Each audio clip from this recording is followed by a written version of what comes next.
करायचा। नाशिक येथे मुंबई आग्रा महामार्गावर पाथर्डी फाटासमोरील उड्डाण पुलावर बुधवारी दुपारी 4 वाजेच्या सुमारास एसटी महामंडळाच्या लालपरी बसला अचानक भीषण आग लागली। या आगीत बस पूर्णपणे जळून खाक झाली। MH15 JC 5512 क्रमांकाची नंदुरबार डेपोची लालपरी बस नाशिककडून पाथर्डी फाटा मार्गे आयशर शोरूमकडे दुरुस्तीसाठी घेऊन जात असताना पाथर्डी फाटा परिसरात उड्डाण पुलावर अचानक बसच्या इंजिनमधून मोठ्या प्रमाणात धूर व आग लागल्याचे दिसून आले। आग लागल्याचे लक्षात येताच चालक D.N. नॅदडे व वाहक वाघ त्वरित बसमधून उतरले। बसने वेगाने पेट घेतला। या आगीमुळे उड्डाणपुलावर काही काळ मोठी वाहतूक कोंडी निर्माण झाली होती।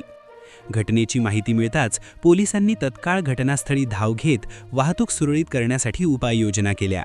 दरम्यान अग्निशामक विभागाच्या जवानांनी 2 बंबांच्या सहाय्याने अथक प्रयत्न करून आगीवर नियंत्रण मिळवले। मात्र तोपर्यंत बस पूर्णतः जळून खाक झाली होती। अग्निशामक दलाच्या त्वरित कारवाईमुळे पुढील अनर्थ टळला। घटनेनंतर परिसरात काही काळ भीतीचे वातावरण पसरले होते। सदर बस नंदुरबार आगाराची होती। आगीचे नेमके कारण अद्याप स्पष्ट झाले नसून याबाबत पुढील तपास सुरू असल्याची माहिती पोलिसांनी दिली आहे।